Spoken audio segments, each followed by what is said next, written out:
Hello, I'm John Cameron, and welcome to Musicology. And what do you say to the people who say you're just a naughty girl trying to shock? I say that they shouldn't feel ashamed about having those feelings. Let's...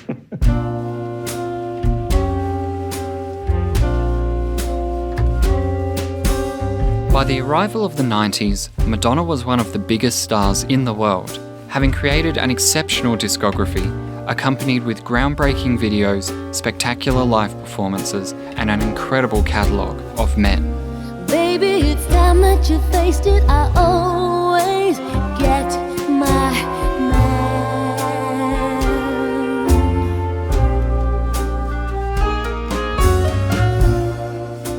Now was the perfect time to put together a compilation of her greatest hits.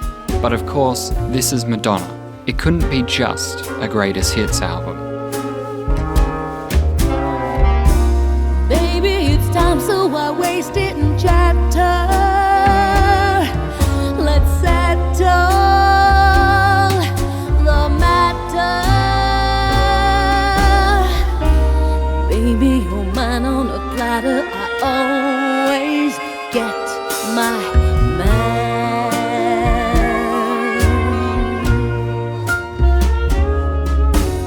She recruited Shep Pettibone, who had remixed a few of her songs during the 80s for single releases, to rework 17 songs from her back catalogue, some of which would feature new composition or be a rejig from the multi-track masters, mixed using new 3D audio technology Q Sound.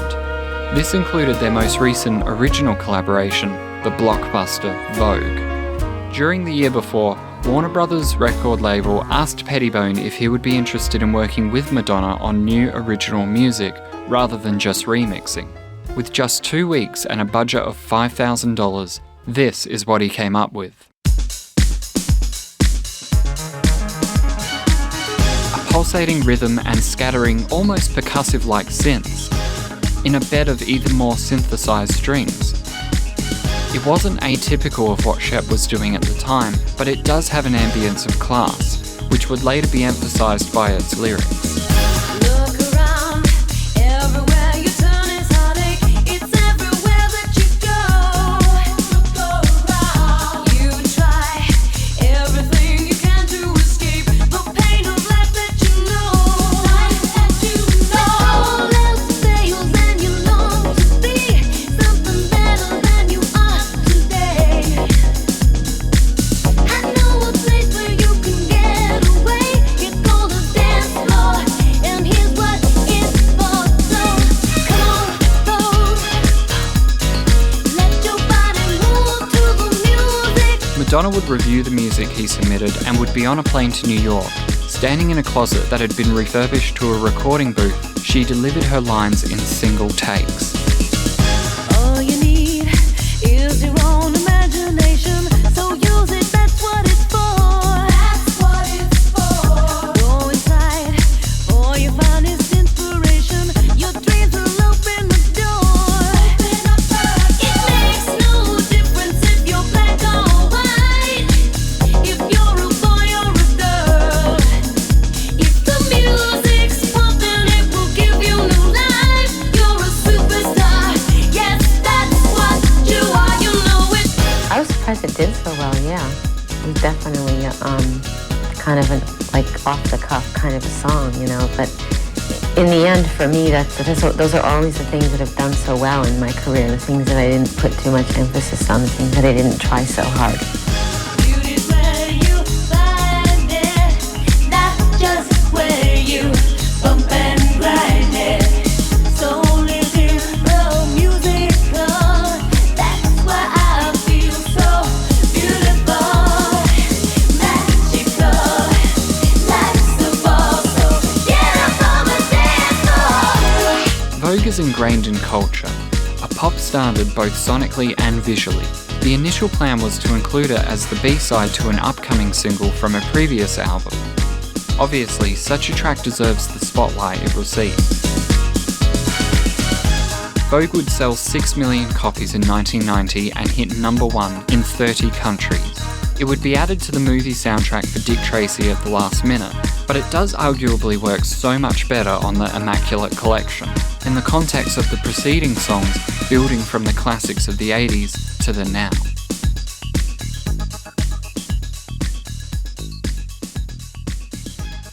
Just 3 days before the Immaculate Collection was delivered, Justify My Love would be released as a single.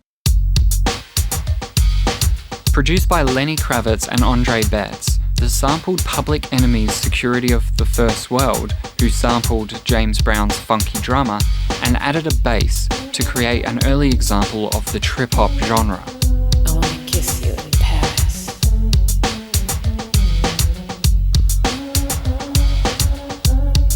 I wanna hold your hand in Rome. It's about a woman who's talking to her lover and she's saying, tell me your dreams, am I in them? Tell me your fears, are you scared? Tell me your stories, I'm not afraid of who you are. You know, we're dealing with sexual fantasies and being truthful and honest with our partner, and these feelings exist. You put this in me. So now what? So now what? Wanting, needing, waiting for you to justify my love. Hoping, praying for you to justify my love. Madonna's vocal delivery is a reflective indication of what she would do next, despite not her own words. The direction of her path was firmly pointed. But isn't the problem that the message you're trying to deliver is obscured by the fact that they say it's Madonna who's done it? No, because they're afraid of my ideas. You know, they just want life to go on as they know it. They want women to be their sex objects. They can go to Playboy and Penthouse and go to strip shows. They want to control when they want to see the nudity. And I'm saying, hey, this is, my body, and if I want to take my shirt off, I'm going to do it.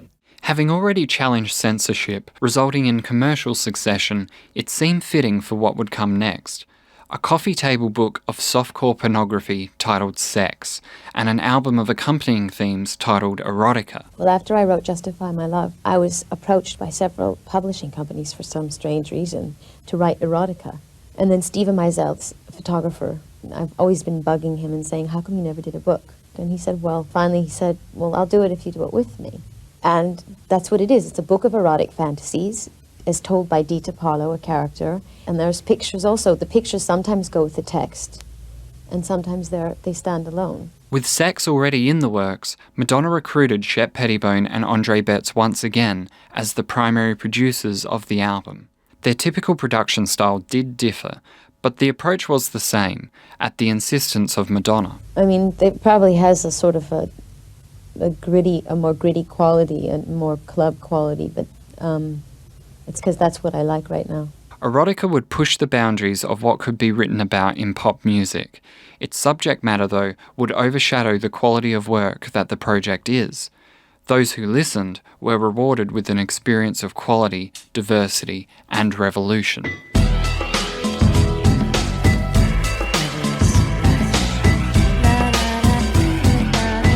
The album's title track, Erotica, had its beginnings with producer Junior Vasquez under the title Love Hurts.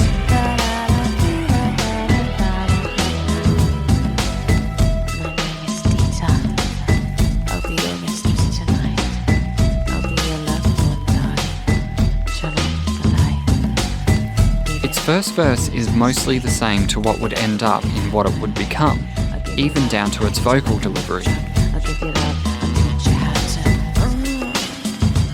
The real change begins with the chorus.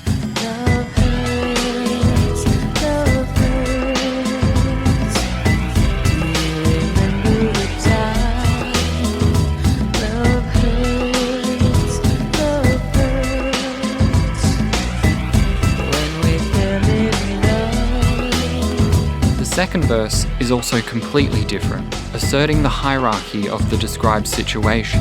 Close your eyes. Don't be scared. Let's put the blindfolds on. Let's see what's under there. I have a special chair. It has a special strap. And there's a special hook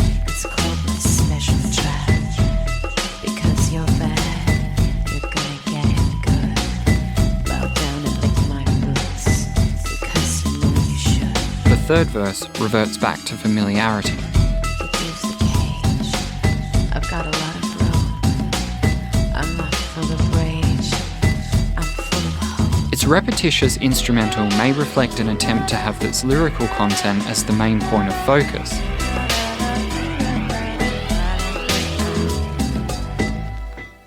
When it was decided that Shep Pettibone would be the primary producer of her next project, their early versions of the revamped song would continue along similar lines.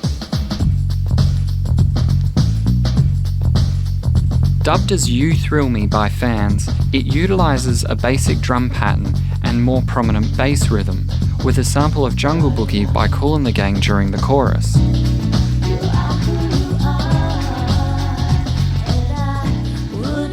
To change a thing in spite of all the pain that love can bring. Tell me, what can I do? I'm so in love with you. Thrill me, surround me, you thrill me. You set me, you put me in a trance. You thrill me, inside of you take me. You thrill me.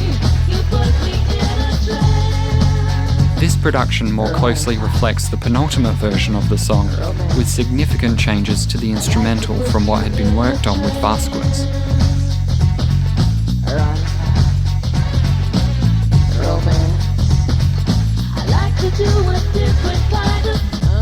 The album version of Erotica would, for the most part, maintain the verses envisioned from its inception, but would dispense of all the choruses tried and tested as Love Hurts and You Thrill Me.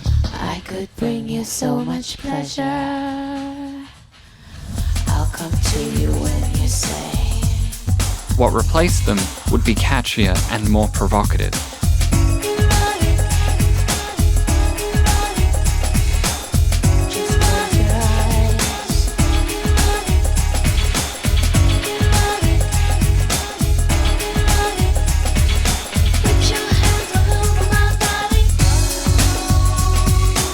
The desired reaction was achieved, to the extent that the usage of one of its samples would spark a lawsuit.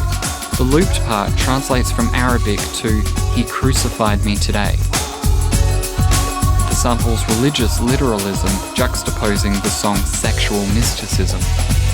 Erotica, give it up, romance. The composition is comparatively fuller than the earlier versions, even without Pettibone's attempts to add strings to the song, which were quickly dismissed by Madonna. I like to do a different kind of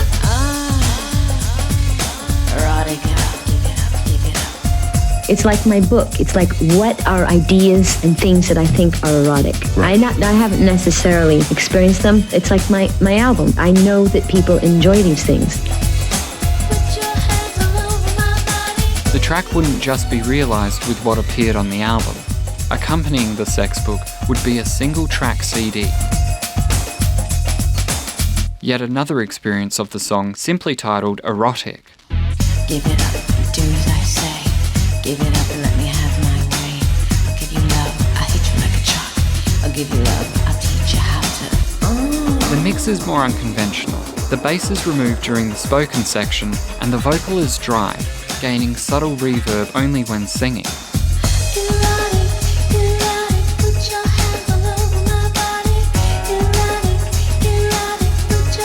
As far as the lyrical content is concerned, it is mostly the same, with a few S&M related lines added throughout, possibly to appropriate it more with its literary material. Another fairly completed track presented to Madonna was Deeper and Deeper. A Philly house club banger with some flamenco influences, a combination that, on paper, stretches the imagination.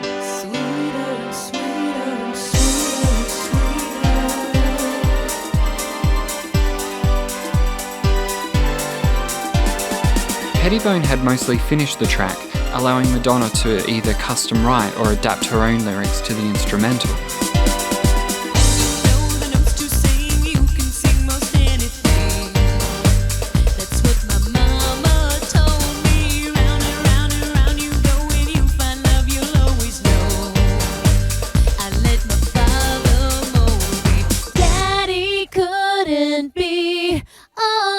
not gonna let you slip away. I'm gonna be there. And my mama made me learn this song. You're gonna bring your love to me. I'm gonna get you. That's why I can't help falling in love. I fall deeper and deeper the further I go.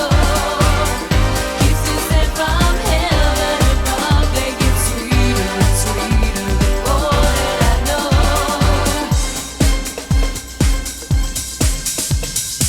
The most radical change from the original backing track was the instrumental bridge, which was a continuation of the rest of the song with some emphasis on the house-style piano.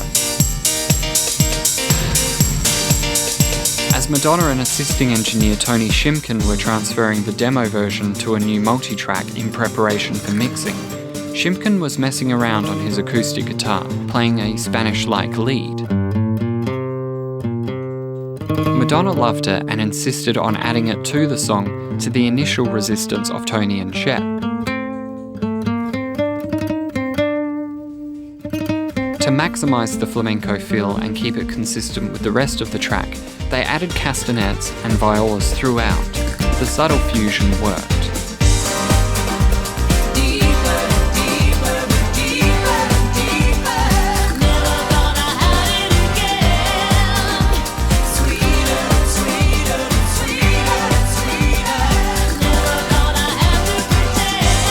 The impromptu customisation didn't end there.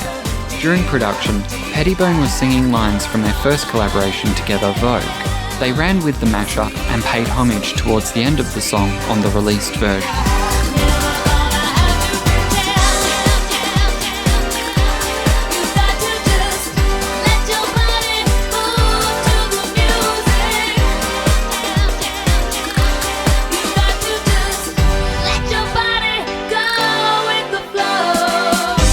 We definitely did that at the end. I'd written that song, and when we were actually recording, doing the final vocals, I just went off into that for a second, because to me it's just one of those great kind of feel-good dance songs, and a tribute to that too. I project lots of different things. I talk about lots of different ideas, but the public only wants to see me in one way, and that is as of a very calculating, power-hungry manipulator. Initially written for a musical adaptation of Wuthering Heights by Alex Kashishian, who directed Madonna's Truth or Dare film, Rain became possibly the most radio and family-friendly single on the album.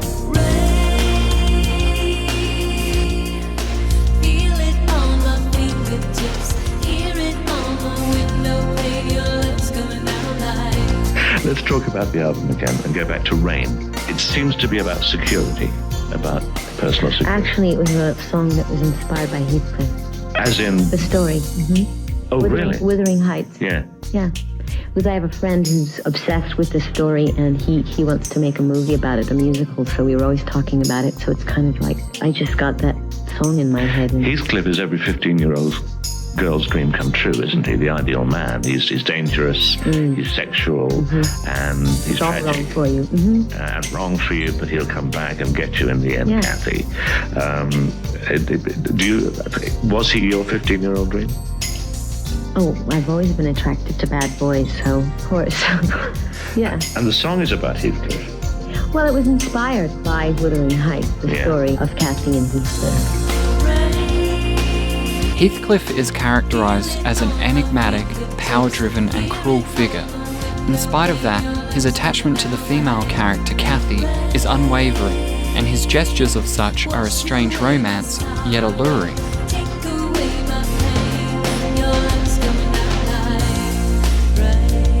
Madonna recorded her lead vocal over Shep's instrumental, and a mixdown was completed in November of 1991. Just under a month later, she would add the harmony vocals and much later the backgrounds, taking the vocal mix to a more striking performance. Clouds bursting in a perfect sky. You promised me when you said goodbye that you'd return when the storm was done. And now I'll wait for the light, I'll wait for the sun, and I feel your rain. Feel it on my Rain would be remixed by Daniel Abraham for the single, giving it a more contemporary sound. This mix removes the scattered rhythms to a more natural sounding drum track and replaces most of the synthesizers present on the album version.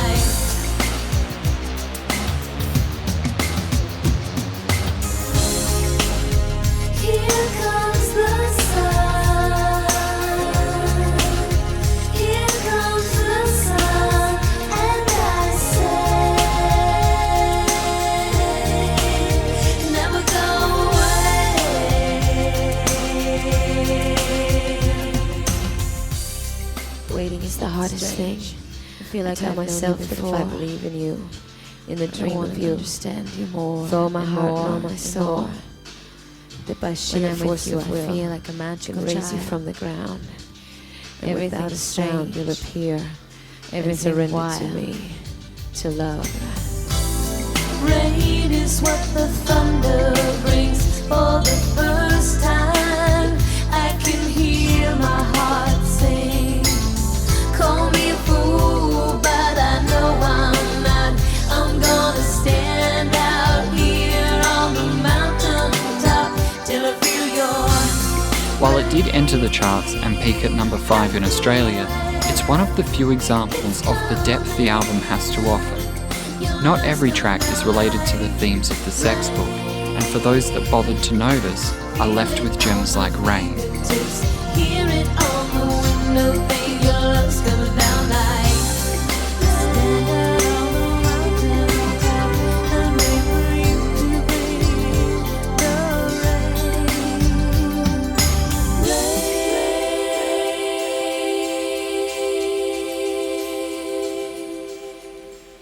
Up to this point in the album, it's perhaps easy to forget that Shep Pettibone and Tony Shimkin wouldn't be the only producers. Madonna had worked with Andre Betts a couple of years earlier on the very controversial Justify My Love. The lyrical content and musical feel of that song is something of a precursor to Erotica, and while the Pettibone sessions meant that finding a place for other producers was getting tight, she sought after Betts for his contributions.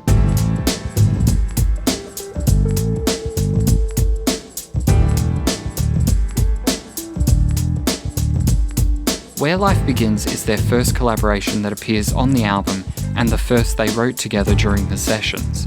Beginning with a jazzy introduction to an R&B infused rhythm, it would almost seem as though the profane content was given a rest. At least until the lyrics begin. A lot of people talk about dining in and eating out. I guess that's what this song's about. I know this is not a dining room conversation, and you don't have to listen if you don't have the time. But let me remind you, in case you don't already know, dining out can happen down below. Let me talk to you about one song in particular which I enjoy, which is Where Life Begins. Oh, good. There's a message there, and it's a funny song as well. Well, it's innuendo too, because first it's the implication that girls like to go out. It's like if you say, I'd like to eat out tonight, it could be taken as I like to go out to a restaurant. So there's like the surface of it, right? There's the surface meaning, and then, of course, hopefully, the majority of the people will get that it's also a sexual reference. And I truly believe that every girl should experience eating out. In both cases, Well, sexually and in restaurants. And could the Or two, sometimes the two could meet. yeah, they could be combined. Have to be in a very liberal Western, of course. Absolutely. Got any tips on the frequency that we're talking about here? On a regular basis. Absolutely. Throughout a series of metaphors, Madonna gives detailed direction, along with the pros and pros of oral sex. While none of the 4 Betts songs featured on the album would be released as singles, Where Life Begins would probably have been the best candidate, although even with its creative poeticisms, there's only so much you can censor a song. Everybody's talking about wanting that and needing this. I'd just like to know if you want to learn a different way to get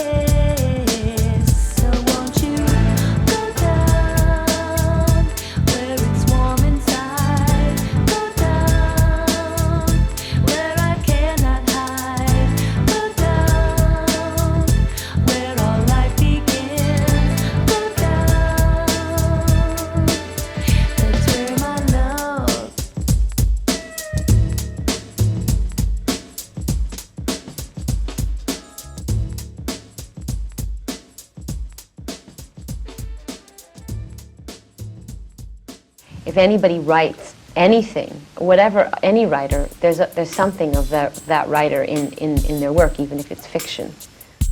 Bad Girl takes its place as the 6th track on the album, and arguably a break from the more sexualized and danceable material.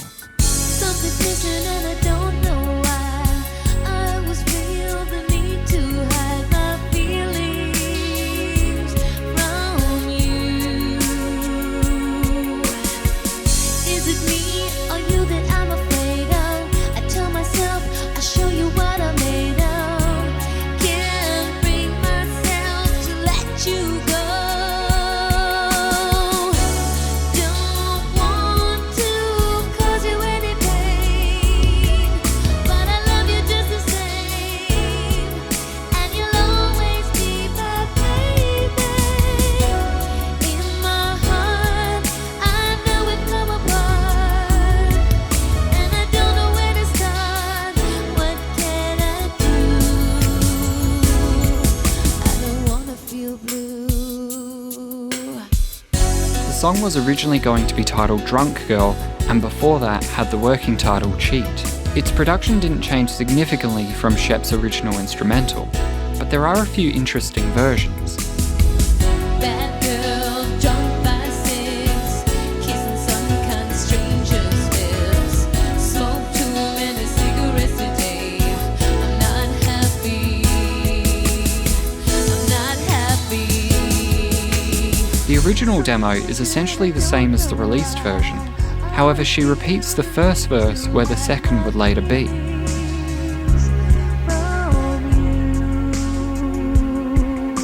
This seems to suggest that the song wasn't written on a whim like many of the others at the time. I'll show you what I'm made of. Another oddity is what has been labelled as the guitar demo, featuring a distorted guitar overdub from Paul Pesco.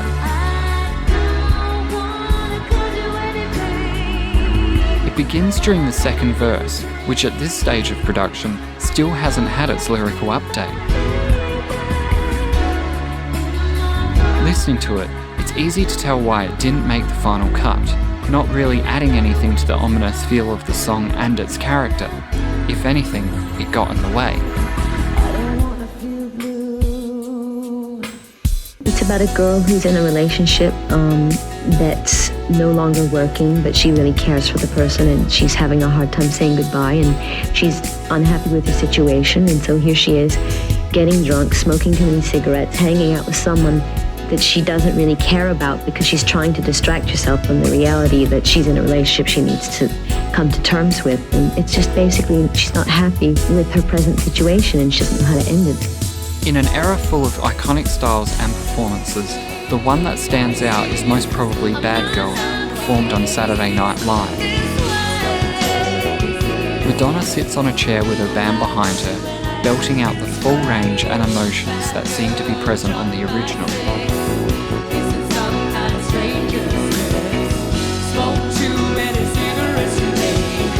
The performance is perfect, and the only time Bad Girl has been performed live.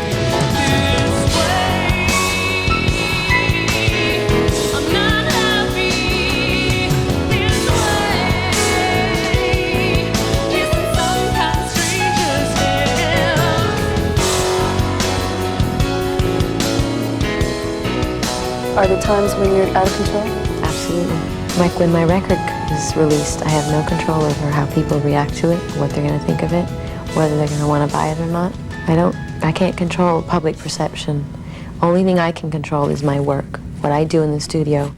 Deeper and Deeper wouldn't be the only track to reference something from Madonna's back catalogue.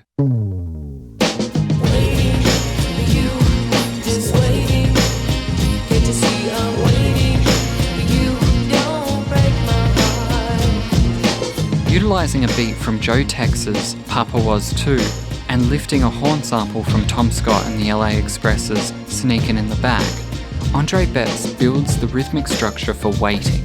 It was so easy in the beginning, when you didn't feel like running from your feelings, like you are now. Adding a bass and synthesizers, the basic instrumental was complete. This would also contain a vocal sample from their previous hit, Justify My Love.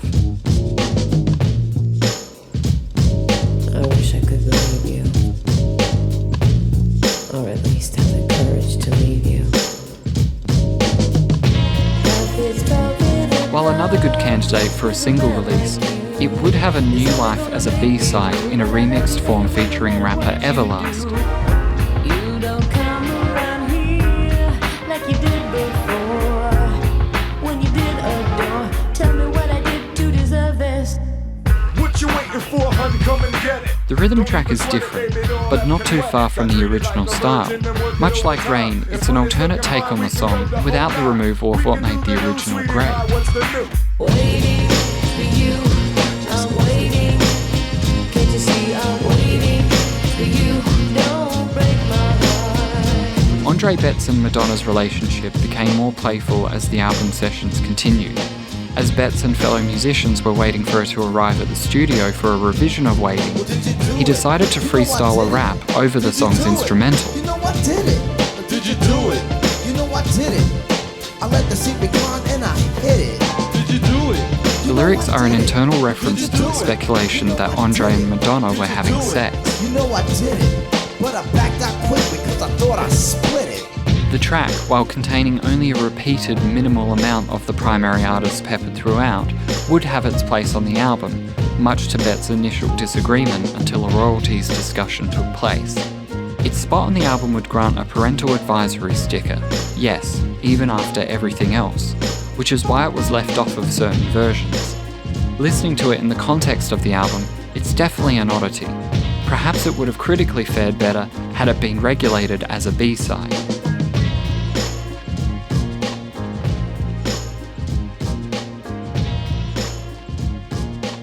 It's a very sort of bluesy kind of, lady sings the blues. Yeah. Oh, my man, I love him so, he'll never know.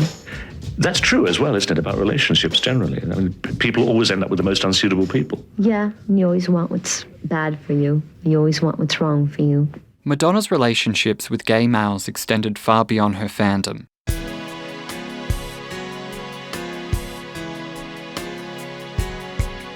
Martin Burgoyne managed Madonna on her first tour, designed an early album cover, and was by her side for much of her early career.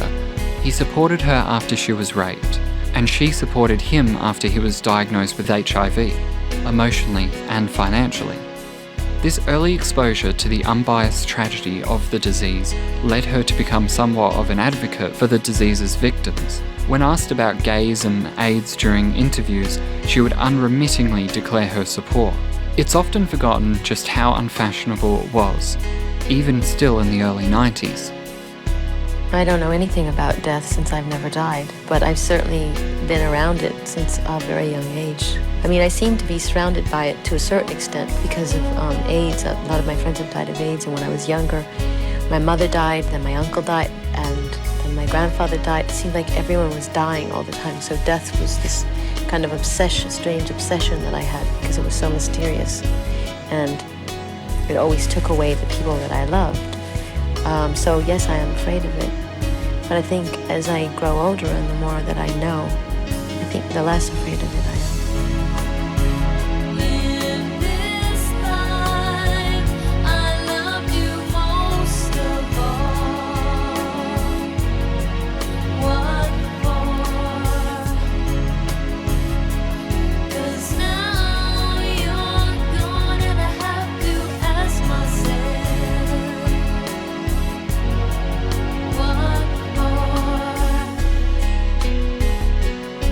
The instrumental track would remain mostly the same from Shep's original to what ended up on the album. Driving down the boulevard, thinking about a man I knew. He was like a father to me. Nothing in the world that he wouldn't do. Taught me to respect myself. Said that we're all made of flesh and blood. Why should he be treated differently? Should it matter who you choose to love? Though the mix was refined, making the synth strings slightly less prominent, as well as the additions of creeping cymbals, discrete horns, and symphonic synth overdubs throughout the verses. Do you think that there's a positive side to people reading this into your life, insofar as if there were people out there who are perhaps a performer, a famous person who's gay, who is open about that, then it makes it so much easier? Absolutely. I think that gays need to have more role models, people who are in powerful positions coming out and saying, I'm gay. I think that would be very helpful. Absolutely. People have always accused me of being a sort of raving nymphomaniac, and they said things that I did with men that weren't true, and they said things that I did with women that aren't true. I'm very intrigued by bisexuality and homosexuality. That doesn't mean that I necessarily experience it. And I don't think it's relevant. And if people say, oh, she sleeps with women, I don't bother to deny it because I don't think it matters. It's really, who cares? For an album so often accused and remembered for its unapologetic sexual expression, its depth is perfectly articulated in this song, chipping away at the superficial perceptions of the project and its star, at least for those who listened. Quite a profound statement for a song that Madonna wrote in just 15 minutes.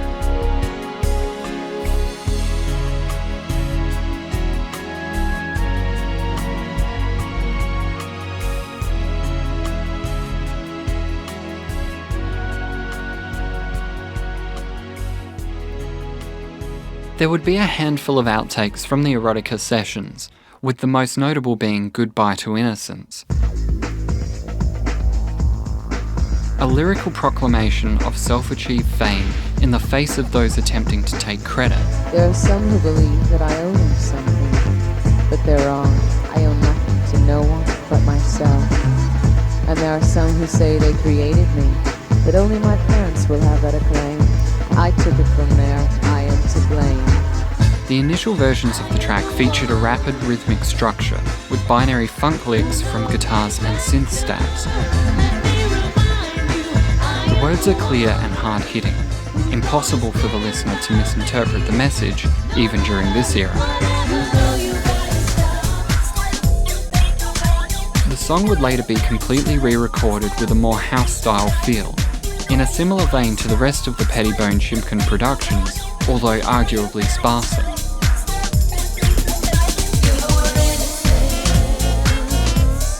What was the main hook in the previous version is now subdued, formatted within what could be perceived as a bridge.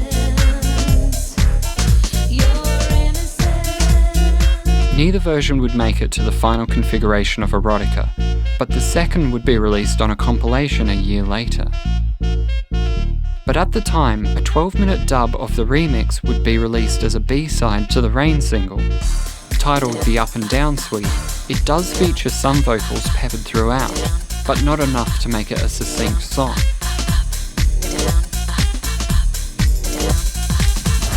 Despite its checkered history, Goodbye to Innocence was still important to the album. During the mixing stage, Madonna began to sing the words to Peggy Lee's Fever. When you kiss me, fever when you hold me tight. Fever in the morning, fever all through the night. Sunlight's of the daytime, moonlight's of the night. Fever would be the final song recorded for Erotica, the fourth single released, and the final of 3 #1 hits garnered from the project. I think that one shouldn't negate that side of them. It's not, I don't think that you have to ignore your sexuality or your sexual charisma or whatever you want to call it. I don't think that's a negative thing if you want to get ahead in life. Never know how much I love you. Never know how much I care. When you put your arms around me, I get a fever that's so hard to bear. Listen to me, baby. Hear every word I say. As a result of its individual success, a plethora of remixes spawned, with one often being favoured over the original. You give me fever. When you kiss me, fever when you hold me tight. Fever in the morning, fever all through the night. titled Edit 1, this version would also be a remix contributed by Daniel Abraham and featuring specially recorded background vocals by Nikki Harris and Donna DeLore. This mix would be utilised for the music video and the performance in the accompanying tour.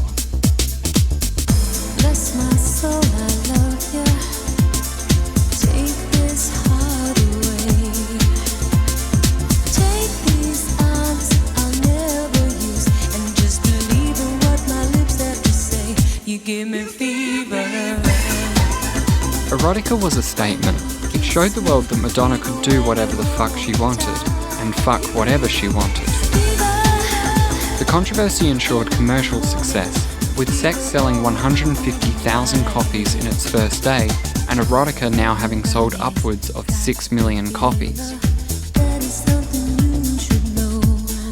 Removed from the controversy collectively spurred up by the media and Madonna, the album stands on its own as a peak in a catalogue full of highs. Its content may still shock some, but that's what great art does. The fact that it can still challenge people is a testament to its cultural necessity. Much like Madonna herself. What a lovely way to burn.